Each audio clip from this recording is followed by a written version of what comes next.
Not that. That's annoying.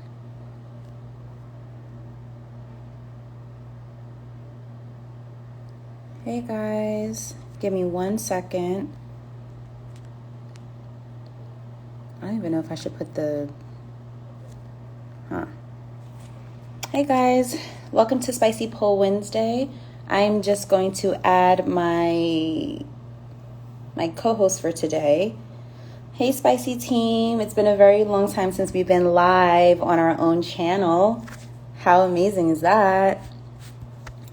Gang, are you all here? Say something in the comments. Yes. All right, let me try to request.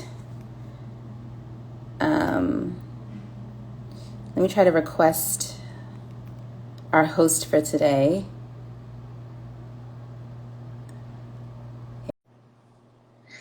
If you're new to Spicy Poll Wednesday, I'm going to tell you right now. Spicy Poll Wednesday is something that we do every other Wednesday. We tell anonymous sex stories. We tell anonymous sex stories that are submitted by our followers based on based on a topic that we place. And so today's topic is tell us the time that you had a fantasy come true. So we have two very interesting fantasies that came true. I also have my co-host, Honestly Nate, supposed to be joining me. But before we do that, I wanted to kind of like talk about the Dom. I can't even change the title, but I fucked up. But the Dom sub kink. I don't know, most of our newer followers basically saw me on Eight at the Table. Shout outs to them. And I recently talked about this Dom sub kink that I love and I adore. And I just want to clear some things up because I feel as if people have a misconception of what I meant on the show. So just going to clear up a couple of things. While I'm doing that, please send the airplanes to this live to people that you know would probably fuck with it. Karen, if you're in the chat, you can do this simultaneously while I'm on live, I believe, from your own account. I believe you can do that. Here's my host, my co-host. She's joined. Hi, Nay. I'm going to go ahead and add you in. Invite. Here we go. There we go. We're starting. Hi. Hello. How are you? I'm good. How are you? Good. So, Nay, I was just getting people warmed up about what is going to be happening today. I told them that I will be talking about the Dom sub kink, and also we have anonymous sex stories that we have our followers submitted, and then I'm going to ask you at the end to tell one of your stories if you have one in the arsenal. But before we do that, just introduce yourself to the people, what you do, where they can find you. Just plug yourself in. Oh, sure. You jumped out, but you're back. Okay, cool. My name is Shanae, aka Honestly Nay. I run a sexuality education and consultation business. I am based in Denver, Colorado, but I do travel. I am a sexuality professional, which just means that I give different talks, different lectures about things that exist underneath the banner of sexuality, and I can fit damn near anything underneath that banner. I've been an educator for about the past 12-ish years or so. So I always like to say that I know a little about a lot of things, and now I probably know a lot more about a lot more things.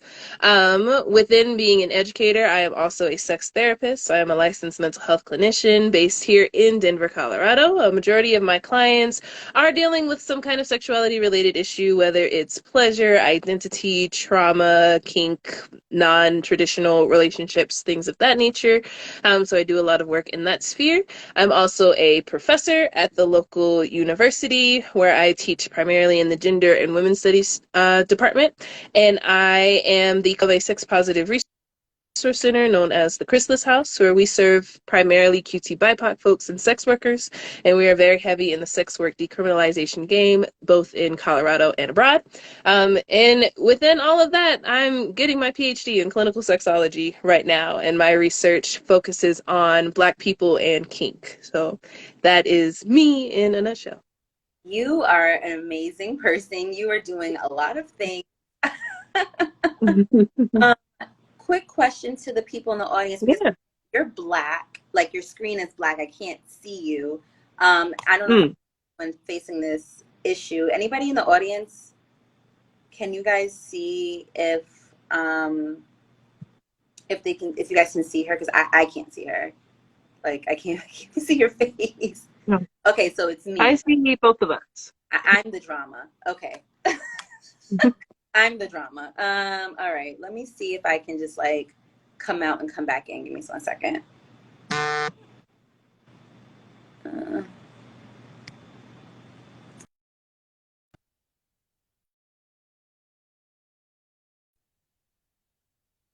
so listen, Why don't I try to come out and come back in?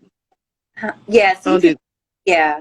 Sorry, I had a typo. It's Dom sub, but I can't change the title because we're already live. So your girl done fucked up. All right. I'm gonna ask her to come back in again. Um, your girl's having technical difficulties. I am in a hotel. Hotel service sucks, so I'm using my actual data to go on this live because I do not trust hotel Wi-Fi. All right, let's get you back in. Yo, IG is the worst, bro. Oh, here we go. Oh, there we go. Is that better? I can see you now. All right.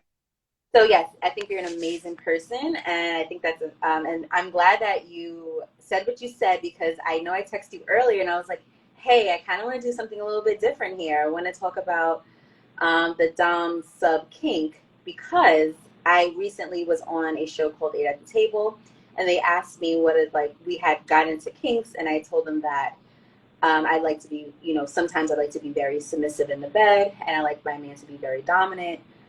This is not all the time. This is sometimes, um, and with that, I think a lot of people misunderstood what I was saying because I was talking about aftercare and and how aftercare is very important after you have one of those type of kinky situations. So basically, and Dom, I mean, now you can chime in interject as much as you can in this. So, um, so what I said in the show is that I like to be very submissive. I like to be choked. I like to be slapped. You can call me out of my name. Like those things turn me on in the bed.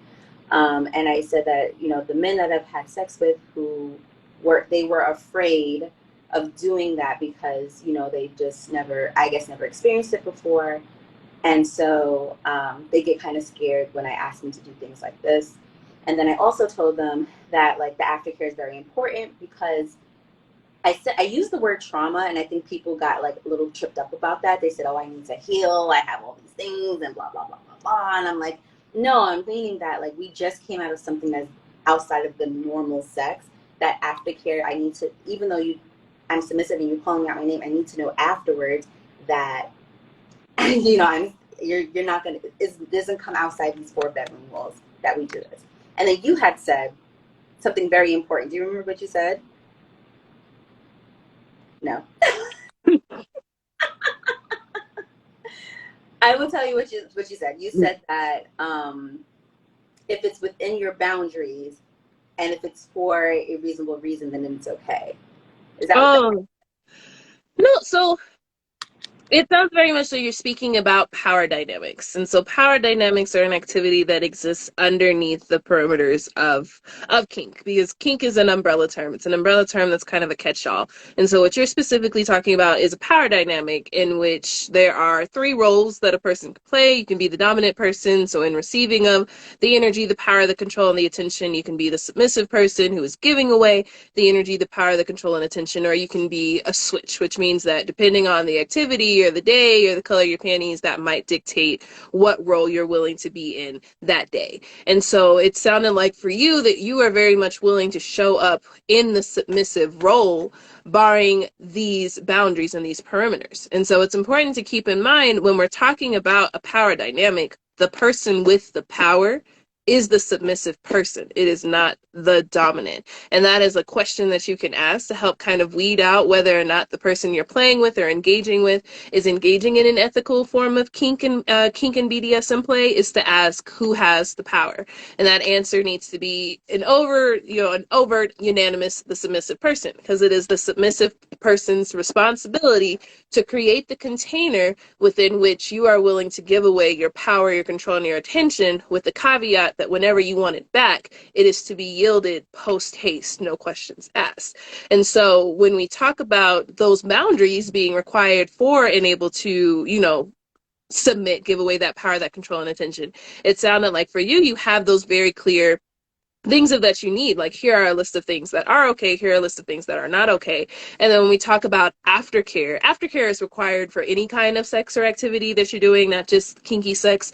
And we actually utilize aftercare a lot more than we think about. Like, if you get off work and you scream in your car, that's aftercare. If you come home, if you need to go hide from the kids and eat Oreos in the bathtub, that's aftercare. So aftercare is basically the activity or the things that you're doing to help you return back to homeostasis, or help you return back to a place of kind of like groundedness. And so the reason why we harp so much on aftercare in terms of kink and BDSM is because our bodies go through a lot when we go through any kind of sexual experience. But if you're going through an intense experience that's, concerning degradation or humiliation, such as calling somebody out of their names, if it's doing impact play specifically, such as slapping somebody, or even just like the energy that it takes to feel safe enough to yield your power and your control and your attention. You need to have some way to ground yourself or bring yourself back to one. And so you made it very clear that, in order for me to yield this power, this control and attention, I need to make sure that there's a grounding place, there's a grounding opportunity already in place before this thing can occur. And then another thing that really helps with the formation of the submissive role is you have a very clear why. There's a very clear reason for you as to why you're willing to show up in this space. And that only helps to fully immerse and be mindfully present in the activities that you're engaging in when you're engaging in. Right. I think you made so many good points, and there's some points that you've made that I didn't even kind of think about. So I'm glad we're having this conversation, because it helps me explain to other people, the things that I said. Because I think, you get like, people take a 15-second reel or 30-second reel that's mashed up, and they're like, form an opinion, and it's like, wait a minute, actually do your Googles. And that's also what happens in kink as well. Like I said, a lot of my research focuses on Black people and what makes it difficult for us to engage in kink. And one of those big barriers is the fact that we only ever see the activity. We only ever come into the scene when this person is being slapped or degraded or suspended or choked or whatever. We only come in there. We don't see the conversation that happens before. We don't see the conversation that happens after. And so that very much paints the idea that there's no role or there's no place for us to be able to engage in this play. And then you mix that with the fact that kinking and color, Black kink, Latinx kink, Asian kink, is not the mainstream. That's not what Google pops up when you type in kink, especially if you are a bigger bodied person or a differently abled person or a person whose mind is neurodivergent. That is not mainstream kink. And so it again creates the idea that it's not something that is accessible to us, when in turn there is a lot of trust and conscious thought and intentionality that has to go into these activities that we don't get the chance to see when you drop into the scene mid-slap. Right, exactly. So with that being said, we're going to actually go into our first story that someone submitted. As you guys know, the stories that are submitted today are people who had a fantasy that came true. And we're all here for fantasies coming true. So I'm going to go ahead and start. And this one is called Stage Fright. Now, if I start squinting my bad, I used the last of my contacts, and baby, I can't see shit. All right, here we go. And I refuse to put on my glasses. Here we go. My biggest fantasy in the world was having sex and being watched by an audience. Not in an orgy setting, but a full-blown audience. What I mean by that is I want people sitting or standing around me while I'm in the middle, getting my back blown out by somebody's son. I wanted I wanted the reaction of the people. I want to hear them comment, and when I finally burst, I want to hear the audience clapping. This was my ultimate fantasy. When I used to tell my partners this, they would think I'm weird, so I stopped mentioning to the people I was sexual with. I finally met someone who didn't find this odd and wanted to have a fantasy of mine fulfilled. It was nice to finally meet a man who was willing to do this with me. How I met him was random, too.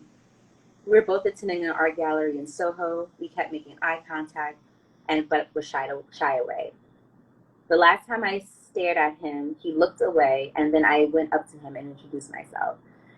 Nay, have you ever shot your shot before? Have I ever shot my shot before? All I do is shoot my shot. Ooh. But I'm done shooting because I'm married now. I done hit my target. Oh, yes, we love that. Um, After getting to know each other, he asked if I wanted to grab something to eat at a restaurant nearby. Unexpected date accepted. At the restaurant, we were able to get to know each other more intimately, and the conversation of sexual fantasies came up. I was so hesitant to tell him mine due to the issues I had with other men about it, but he made me feel comfortable, and after a shot of tequila, I said, fuck it. I told him, and he was like, wow, that's dope. I want to do that with you one day. My mouth was on the floor, and it made me wet. The panties were moistened. Oh my God, I hate that word, moistened. Whew, child, okay. A few weeks go by, and I kept in contact with him here and there, but it was consistent. We had a good sex, but it wasn't on a consistent level. One day, I'll come back to that. One day he texted me, hey, remember your fantasy? What if I told you you can make it happen this weekend? Basically, he found a sexual performance group who does these live sexual acts in front of an audience, and once a month they have amateur night. He asked me if I wanted to sign up for it. I was so fucking nervous, but eventually I told him yes. Have you ever heard of those names? Like the Yeah. sexual, yeah. So, yeah, it sounds like what she's describing is a very like specific form of exhibitionism, where you're able to really go and be immersed in like a sex theater. Like you see things like this in Amsterdam in their red light district. I remember going to the Casa Rouge, which is basically like a sex theater where you watch like 25 sexual acts in 30 minutes or some shit like that. And so it's cool to hear that there's somebody like doing that in their dungeon to help people fulfill these fantasies that are coming up. I love it. I've been to Amsterdam, but I think at that point I was very young, so I wasn't like sexually. I guess I wasn't sexually open minded into those things. I was just like, oh my God, naked women in the window, ooh, you know. But if I ever go back to Amsterdam, definitely want to check that out. Um, Yeah. so she goes. We had to be vetted before being accepted as a performer, but eventually we were. We coordinated outfits because what is a performance without costumes? I know that's right. Hmm. I had a Hmm. black thong and with the matching bralette while he had some black boxer briefs. It was a small audience, so I wasn't nervous. He whispered in my ear, act like no one is around. That calmed me down. They lowered the lights and he started by kissing me, sitting me in a chair facing the audience. He wrapped my legs around his head and then he got on his knees and kissed my pussy. Very softly, kept kissing it and licking the lips and would pass over the clit, just leaving me wanting more. I started to moan softly. He then took my leg and spread them wider and started licking around the hole and teased his tongue going in and out. He had a very wide and long tongue, so it felt like a dick was going inside of me at times. He started to focus more on the clit now, and I started touching myself and moaning louder and put one hand on the back of his head and the other caressing my nipple, pinching them as he strummed my clit like an instrument. People in the audience, do you like your nipples to be pinched? Is that a thing for you guys? Pinched nipples? For me specifically, I definitely love my nipples to be pinched. I'm actually looking for a nice nipple clamp that will adjust to the way I like, the pressure that I like. So, wish me luck, guys. But people in the audience, do you like nipple clamps? Nay, are you someone who likes nipple stimulation? I actually don't feel anything in my nipples, which is really random. And I haven't felt anything in my nipples since I was like a teenager. So I got my nipples pierced when I was like 14 because they weren't serving any purpose, so they might as well be pretty. Yeah. So the same thing. I had got my nipples pierced, and then I lost sensation. I was someone who was like huge on nipple sensitivity, and then like once I got them pierced, sensitivity gone. And then I Mm. now getting back my sensitive like, nipples back. But it's been a long journey. It's been a very long journey to get that back. Yeah. No, I never had any sensation, so I got them pierced and there's still no sensation. So you said you got your nipples pierced and you feel more sensation. I hear some people here that get that too. Um, Mm. I just lost mine. I didn't know what nipples were until I got them pierced. All It be like that sometimes, for sure. right, here we go. She goes, I hear the audience members whispering, "Oh shit, she's about to explode," and they right, I did. I had an orgasm and pussy started a small faucet. This man was drinking it all up. It got all over his face and his beard, and I ended up licking my cum off of his face. I heard the audience again just cheering me on. They got me so hyped. Next, I sat him down in the chair and I turned it sideways so the audience can see me suck his dick. I spat on it and then deep throated it, create more spit so I can make his head sloppy, like he likes it. After coming up for air, gagging and sucking his dick, I asked him to throat fuck me. He took the back of my head and slow stroked his dick in my mouth. I had saliva dripping all over his dick, on myself, and on the floor. I then got up and told him to kiss me with all of the spit in my mouth, and he did. We moved on to the bed on the stage that again was turned sideways so the audience can see. I had a plastic mattress cover so no sheets were messed up. I got on top of him and started bouncing up and down on his dick. I really tried to isolate my hips and thrust my pussy as I came down. People, when you're riding on top, what are your go-to techniques? I think isolating my hips is definitely one of my. When you're riding, this is for you too, May, if you do ride, because I know some people are just like, nah, I'm never getting top. um, do you have any trips and sorry, trip tip tips and Tips oh and my tricks. god, it's been a Tips long day. and tricks. I'm like, what the fuck am I saying? Yes. And so what I will say is penis and vagina sex is not my ministry. That is not how me and my wife get down. However, I've taken a couple different classes by some of my friends. So Goody Howard has a how to ride class, her rideology class, in which she talks a lot about if you are differently abled, if you're differently bodied, like really paying attention to your pleasure. And then Glamazon Tayomi has a cowgirl riding class where she turns it into like fitness. So you can take like like how you go to Zumba, you can go to cowgirl class and she'll like get your heart rate up and teach you how to spin on the dick and do all those tricks and stuff. So and then Martha might have a class too. So there's a bunch of different educators out there that are really trying to help you get your hip strength up and be able to ride for both you and your partner's pleasure. Yes, because the knees don't work like they used to. People in the Yeah. audience, us your tricks and tips. Wow, I had to really think about this. Um, yes, you took the cowgirl riding class, beautifully flawed. That's dope. Oh, Glamazon Tayomi. It was lit, right? Oh my god, we love that. Um, okay. I was really trying to isolate my hips and thrust my pussy as I came down. He was moaning and his toes were cracking. The audience was cheering me and telling me to ride his dick and bounce it. They weren't obnoxious with the comments, so I really liked it. It made me go harder. He didn't want to come, so he stopped and put me in doggy position. He asked me if I was ready for anal, and I told him yes. He put a lot of lube near my asshole and on his dick and slowly went in. That was such an amazing feeling. He was so gentle as he stroked me, asking me if I was okay and if he could speed up his pace. I think that is so amazing when you're doing something like that, especially anal, especially if you're not used to doing it, is just asking your partner if they're okay. Can I do this? Can I do that? Because you don't want to take it from like 10 to 100, and now your partner is mad uncomfortable. They're not Mhm. listening to the body language. You're just like, whoa, whoa, whoa. And then it's a bad time for everybody, right? Yeah, yeah. Nobody likes surprise anal. That's what I always like to say. I remember one time I was having sex and he kind of like tried to he put it in the wrong hole. And I was like, wrong hole, wrong hole, wrong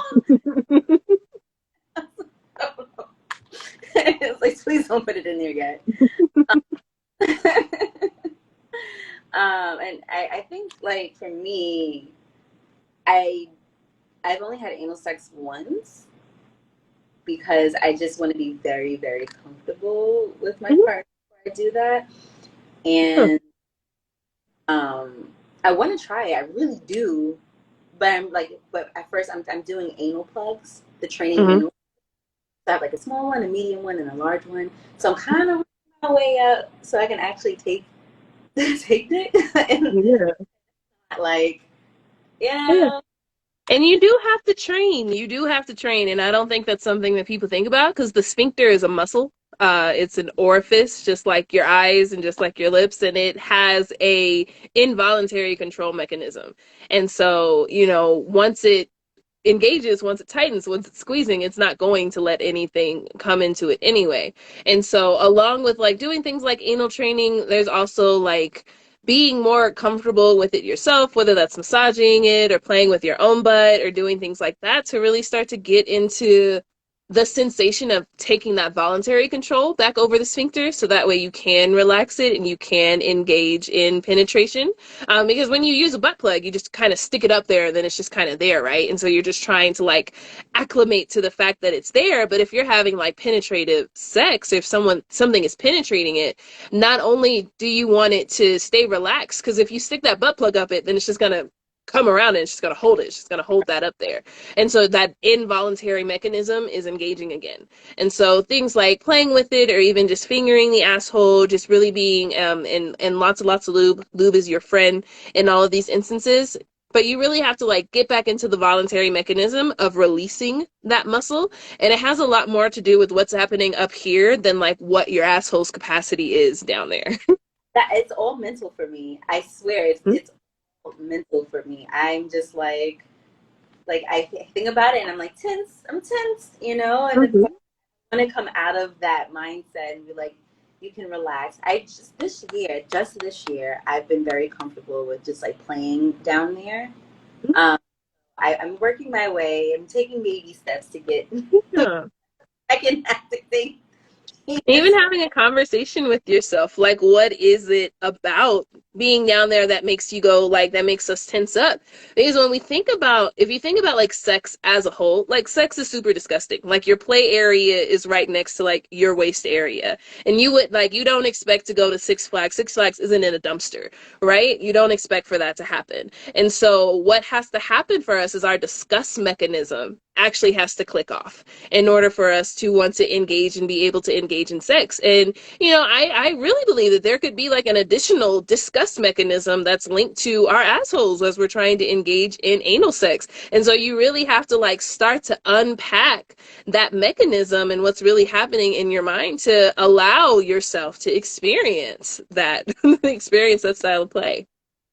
Right, exactly. One day,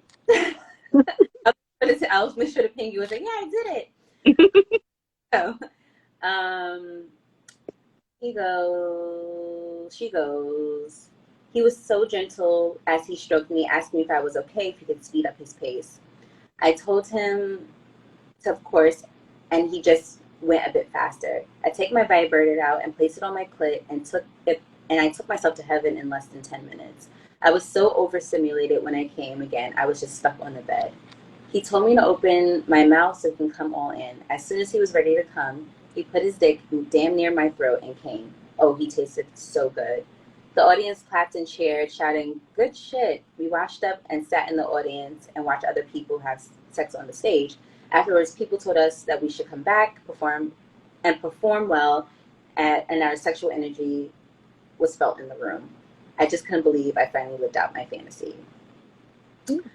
Okay, so People in the audience, what are we rating the story from 1 to 5? Chili peppers, 1 being very mild and 5 being very, very spicy. And can you guess your zodiac signs? Nay, you will go first. Rate it from 1 to 5 chili pepper, and then Hmm. I'm gonna give it. I'm gonna give it five peppers, because I can see, especially like you have to have like a certain amount of chemistry on stage, in order to like convey that and convict that. I know the sex show that I saw in Amsterdam, it just looked like they was at work. It just looked like they showed up to work today and sex was just part of the work. And so to like be in a room where you're watching a sexual experience, you're like actually riding that energy as well. And then also double snaps for being able to have your sexual fantasy come true, because so many of us have fantasies that maybe our fantasies scare us. Maybe, we're not willing to be able to engage in them. And so she made that shit happen. And so, five peppers and snaps for her. period. Can you guess your zodiac? Ooh, let's see. Let's see. A performer, they want attention. I don't know, I'm getting like Leo energy. I would Okay. take that. Okay. Like Leo energy with like a lot of fire as well in their chart. Okay. For the audience, what are we rating the story from 1 to 5 chili peppers? And can we guess your zodiac signs? We have 5 chili peppers. We have a Scorpio and 5. I can try to get that info into you for you, Shah Good. I will reach out to the person who submitted the story and see if she has what group she's using. All right. Anybody else want to guess zodiac signs and how hot this story was before I reveal? I need my girl. I need to order these content. Shit. All right. So her sign was Sagittarius, so still fire, and his sign, big Leo energy. So Mm-hmm. yes, you are right. You're wrong, Brandon. No Cap, no Libra, none of that. Guys, if you are fucking with the content, please follow The Spicy Studios on Instagram and Twitter. That is The Spicy Studios on Instagram and Twitter. We go live every other Wednesday to tell these anonymous sex stories. And with that being said, I'm going to go right into our next one, which is called Peggy Poppy. Mm-hmm. This wasn't even my fantasy, but it was his that kind of turned into mine. I was dating this man, and our sexual chemistry was amazing. The man knew how to turn me on and make me come. One day he spent One day he sent me a Twitter link, and of course I opened it, and it was a woman pegging a man with this pink cylinder shaped strap on. At first I was shocked, but after I got over my shock, I texted,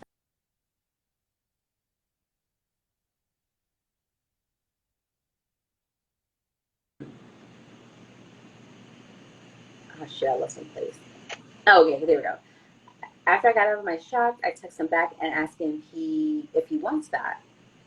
He took some time to answer, but in visible ink he wrote yes. I told him I never did it before, but I'm willing to try it because this is what was going to please him. I asked him if he has tried it before, and he told me he only had a prostate massage and he loved it and wanted to go bigger, but always was afraid to ask someone because they might think he's gay. I told him that was ignorant, and the easiest way to get to a man's G spot is through his ass, and it's normal. He feels pleasure there. After giving him some reassurance, I told him I'll order a beginner strap on and we can try it out. I just love the reassurance. And Mm-hmm. then I really just love the reassurance about that. That was just one taboo that I just wish would just go the fuck away. Mm-hmm. It's like men feel pleasure. They feel pleasure up there, and it's very normal if you want to try that. It's a part of life. But we talked about that on Spicy Kitchen. We had 3 men. They were all different. They were all had different comfortability levels with anal play. So it was a very interesting conversation. If you guys want to check that out, it is on YouTube. Um, she goes, I find the strap on that I think would be best for both of us and ordered it. I would say the attachment on the strap on was about 5 to 6 inches. I tried it on and it fit perfectly. I was swinging it in the air like, damn, this must how it feels to have a dick. You know what? I feel like if I had a dick for a day, I probably would pee. and see how that works. Yeah. Because squatting is not it. I'm telling you right now. If you're in a public place, squatting is not Hmm. it. People, people in the audience, if you had a dick for a day, what would you do first? Me, I'm peeing. I'd go get some head. I'd go get it sucked. That looks like it's well, it looks like it's pleasurable. Fun, right? Hmm. Yeah. All right. She goes, I sent him a picture of me wearing it, and he's in love. We set up the next time we were going to see each other to make it happen. Someone says, I will watch it. I will stand in the mirror and watch it jump. Hmm. I actually like that trick. I'm like, make it jump. Um, while waiting for that day, I get super excited. I start looking at pegging videos, watching technique, Googling things I should ask and what things I should do and shouldn't do during a pegging session. I asked him what his boundaries in the bed, and he responded, "Slut me out." Wow, that is all I can say. Me pegging become my fantasy. Let me tell you something. If a man ever told me to let him out, baby, baby, I was like, can we? I was like, we're just gonna have to have a safe word because when you say "slut out," that can mean a lot of things. Hmm. People in the You gotta take what comes to you. what? So you gotta take what comes to you. Right. Um, People in the audience, has anyone ever said to you, "Slut them out"? How did it make you feel after that? How did it make you feel after they said "Slut me out"? Interesting. Hi, Silvana. How are you, darling? I will see you in 2 weeks. It's your turn next in 2 weeks, girl. Here we go. Fast forward to the day we linked. He came over and had a few drinks, nothing intoxicated, but something to loosen up the nerves we both have. We go into the room, I turn on some music, and we start kissing and caressing each other. He ends up going down on me and fingering me while sucking on my pussy. Waterworks in his mouth. I start sucking on his dick at the same oh wait. I then start sucking his dick at the same time I'm putting on my strap on, preparing to peg him. I had to stop a few times to adjust my strap on. Once it was fully on, I asked him to beg me to peg him, which he did. He laid on his back, and I put the lube on the strap and in his asshole, and I slowly went in. This man's eyes rolled to the back of his head. He kept asking me to go deeper each time. There I was, stroking this man's asshole with the strap on, and I was enjoying every second of it. I wanted Hmm. to go a bit rougher, so I picked up the speed, poured more lube on his ass. I started to choke him and tell him his ass is mine. His dick was so hard, I started using one hand to stroke his dick as I stroked his ass. I had him right where I wanted. He was moaning so loud and kept saying he was about to come, and he sure damn did. His cum exploded, and I even caught some on my face. He came so much, I don't even think that I've seen this much before. I released him from his pleasure and slowly come out of his ass. I felt so pleased that I could please him and conquer him in such a manner. It felt amazing. I cleaned him up and my strap on. I waited for him to prepare for round two. He had me a missionary and kissing me passionately in the position while giving them deep strokes. My pussy was being taken care of that night. He usually doesn't bust in the second round, so he worked on making me come multiple times until I said I had enough.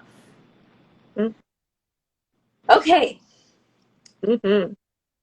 what are we rating this story from 1 to 5 chili peppers? 1 being mild and 5 being spicy. And can you guess their zodiac signs? Nay, you were going first. Oh, let's see here. I'm all for people asking for what they want and having it come to fruition. So I'm gonna give him 5 peppers too. And signs. Signs. Let's see. I don't know, maybe I'm feeling some Aries energy. Mm, I don't know, and some Taurus energy. The Taurus in me is like, we in there. So yeah, some Aries energy, some Taurus energy. Okay, we have 5 chili peppers, 5 chili peppers, 2 chili peppers. Anybody can guess their zodiac signs in the audience? Nay is saying she's feeling Aries and Taurus. Anybody else is feeling any other vibes from the story that they got? Ooh, child.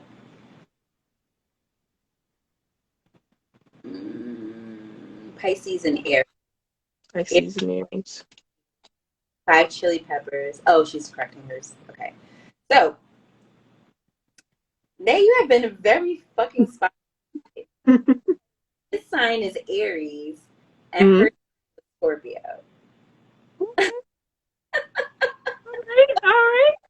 Let me find out. You need to be a as well. You better add that to everything To else. my resume, to the list of all the other shit I do.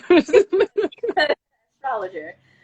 All right, guys, that was my last story. So now I'm going to turn it over to Nay, and I'm going to have her explain a time that she had a sexual fantasy come true. Nay, give us the details, baby. We want them gritty and nitty. Go ahead. The time I've had a sexual fantasy come true. Um,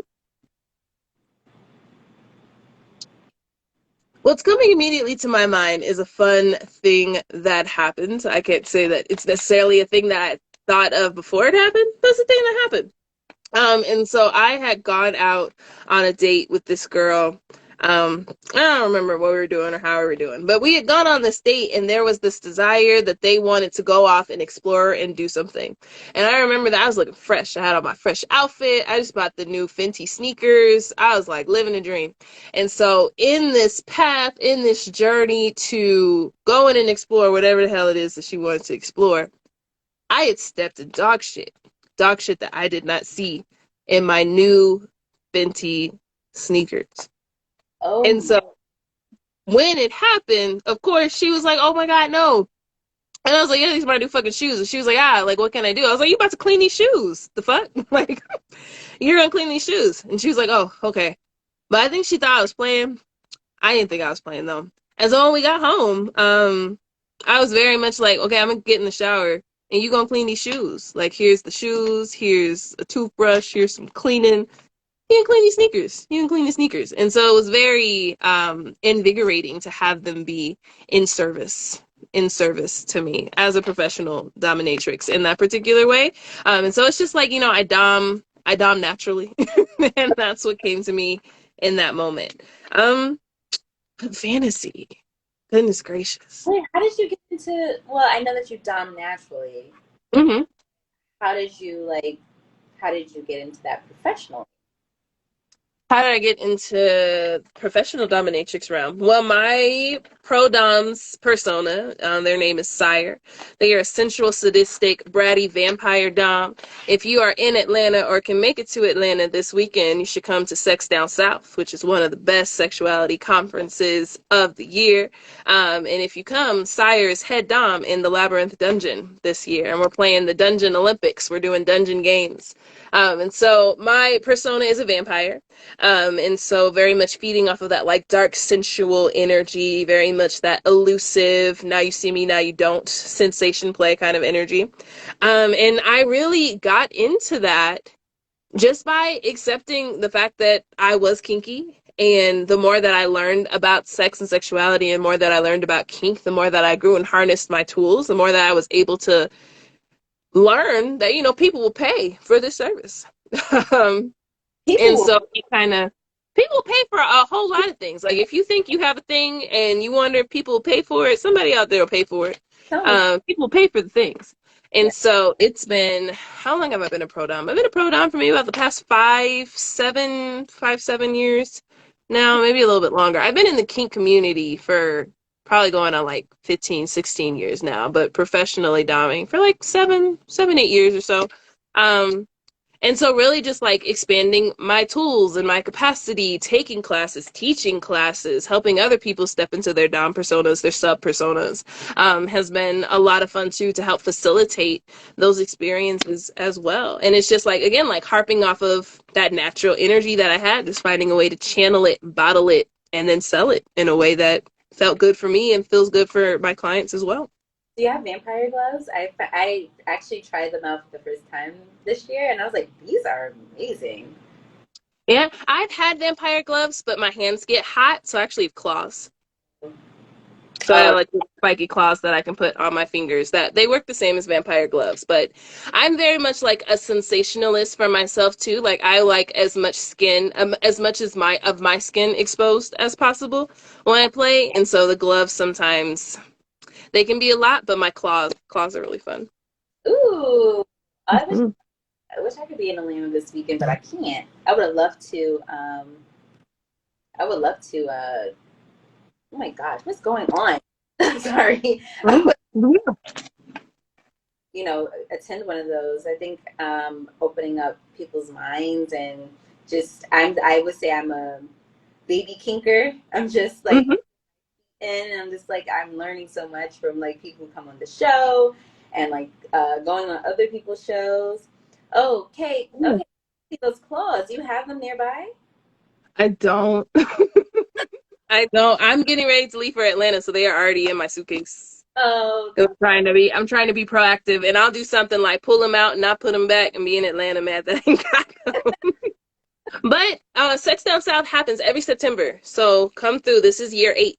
This is year 8, and they made it happen. They had a virtual edition during the pandemic as well. So come through, and it's run by two queer Black women.